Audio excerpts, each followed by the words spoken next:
রিলেশনশিপের মধ্যে যখন এরকম সিচুয়েশন চলে আসবে, একটা সময় আগে যেই মানুষটার লাইফে তুমি ফার্স্ট প্রায়োরিটি ছিলে, এখন সেই মানুষটা তোমাকে ইগনোর করছে। কিছু সময় আগে যেই মানুষটার জীবনে তুমি সব কিছু ছিলে, এখন সেই মানুষটা তোমাকে এটা বলছে যে তুমি কে। একদিন তোমার কথাবার্তা যেই মানুষটার খুব সুন্দর লাগতো, এখন তোমার কথাবার্তা সেই মানুষটার কাছে ইরিটেটিং মনে হচ্ছে। তো রিলেশনের মধ্যে এরকম সিচুয়েশনে আমাদের কি করা উচিত? তো কোনো কিছু জিনিস করার আগে প্রথমে তোমাকে এটা বুঝতে হবে রিলেশনের মধ্যে এরকম সিচুয়েশন কেন চলে আসে। কারণ তুমি যদি কোনো কিছু জিনিসের কারণ খুঁজে বার করতে না পারো, তখন তুমি সেটার প্রবলেমও সলভ করতে পারবে না, আর তুমি একই ভুল বারবার করতে থাকবে। তোমার লাইফে তুমি যতগুলোই রিলেশন করবে, প্রত্যেকটা রিলেশনের মধ্যে তুমি একই ভুল করবে।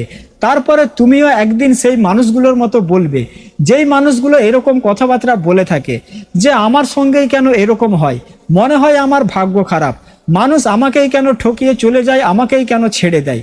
কিন্তু এরকম নয়। আসলে সেই মানুষগুলো রিলেশনের মধ্যে একই ভুল বারবার করতে থাকে, যেটার কারণে তাদের সঙ্গেও এরকম বারবার হয়। সেই জন্য তোমার প্রথমে এটা জানার দরকার যে রিলেশনের মধ্যে এরকম সিচুয়েশন কেন চলে আসে। যখন তুমি কোনো মানুষের সামনে প্রয়োজনের বেশি অ্যাভেলেবেল থাকবে, তোমার কাজ কাম সব কিছু ফেলে রেখে তার সঙ্গে কথাবার্তা বলবে, তার একটা ফোন আসার সাথে সাথে তার কাছে তুমি ছুটে চলে যাবে, তখন সেই মানুষটা তোমাকে ইগনোর করতে শুরু করে দেবে। সেই মানুষটা তখন তার লাইফে তোমাকে প্রায়োরিটি দেওয়া বন্ধ করে দেয়।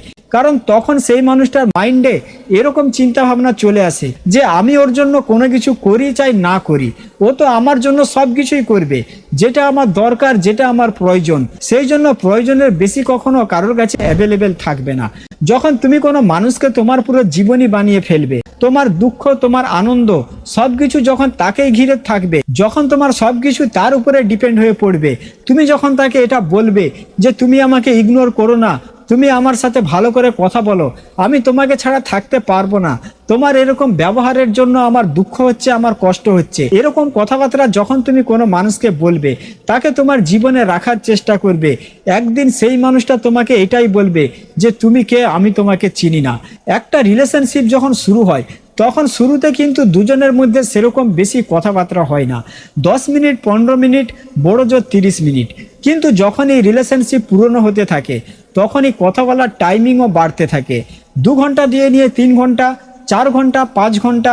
আবার বহু মানুষের রিলেশন এরকমও আছে যারা 24 ঘন্টার মধ্যে 15-16 ঘন্টা পর্যন্ত কথা বলে থাকে। তো যখন তুমি কোনো মানুষের সাথে এত বেশি কথাবার্তা বলবে, তো একটা সময় পর তোমার কথাবার্তা সেই মানুষটার কাছে বোরিং লাগবে, সেই মানুষটার তোমার সাথে কথা বলতে ইচ্ছাই হবে না। যেরকম ধরে নাও তুমি কোনো একটা মুভি যদি বারবার দেখতে থাকো, তখন সেই মুভিটা তোমার দেখতে ভালো লাগবে, একদিন সেই মুভিটাও তোমার দেখতে ভালো লাগবে না। তো এখন যেহেতু তুমি সম্পর্কের মধ্যে এই সবগুলো ভুল কাজ করেই ফেলেছো, এখন সামনের মানুষটা তোমাকে প্রায়োরিটি দিচ্ছে না, তোমাকে ইগনোর করছে, তোমার কথাবার্তা তার কাছে ইরিটেটিং মনে হচ্ছে। তো রিলেশনের মধ্যে এরকম সিচুয়েশন যখন চলে আসে, তখন একটা জিনিস খুবই পরিষ্কার যে সম্পর্কের সময় এখন শেষ হয়ে এসেছে। সেই মানুষটা এখন আর তোমার সাথে সম্পর্ক রাখতে চায় না। সেই জন্য এখন তোমাকে শুধুমাত্র একটাই কাজ করতে হবে, সেই মানুষটার সঙ্গে দেখা করো, প্রবলেম নিয়ে তার সঙ্গে কথা বলো, তাকে পরিষ্কারভাবে এটা জিজ্ঞেস করো যে তুমি বলো সমস্যা কোথায়, আমার মধ্যে কি কোনো ভুল রয়েছে? যদি আমার মধ্যে কোনো ভুল থাকে, তাহলে তুমি বলো, আমি আমার ভুল শুধরে নেব। নিজের দিক থেকে যতটা বেশি পারো এফোর্ট লাগাও, কারণ আমি এটা মনে করি কোনো সম্পর্ক ইজিলি ভাবে নষ্ট করে দেওয়া উচিত নয়। নিজের দিক থেকে পুরো বেস্ট দাও, মনের মধ্যে যেন গিল্ট ফিল না হয় যে আমি যদি এই কথাটা বলে দিতাম ও আমার জীবনে থেকে যেত, আমি যদি ওর জন্য এই কাজটা করে দিতাম ও আমার জীবনে থেকে যেত। এরকম চিন্তা ভাবনা যেন মনের মধ্যে না আসে। যখন তোমার এটা মনে হবে যে আমি ওর জন্য সেই সব কিছুই করেছি, ওকে আমার জীবনে রাখার জন্য যা কিছু করার দরকার সেই সব কিছু আমি করেছি, যখন তোমার সব রকম চেষ্টা করার পরেও সেই মানুষটার মধ্যে কোনো রকম কোনো পরিবর্তন দেখতে পাবে না, তখন এখানে তোমাকে চুপচাপ সেই মানুষটার জীবন থেকে দূরে সরে যাওয়া উচিত। কারণ কোনো মানুষের প্রতি জোর করে অধিকার দেখানোর থেকে ভালো চুপচাপ তার জীবন থেকে দূরে সরে যাও।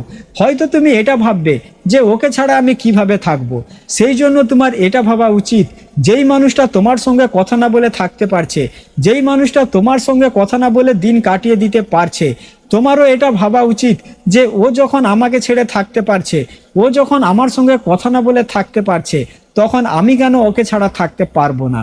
ঠিক আছে? তো আজকের ভিডিওটা এখানে শেষ করছি। সবাই ভালো থাকবেন। ভিডিও ভালো লাগলে চ্যানেলটা সাবস্ক্রাইব করে রাখবেন, আর ভিডিওটা বন্ধু বান্ধবীদের সাথে অবশ্যই শেয়ার করে দেবেন।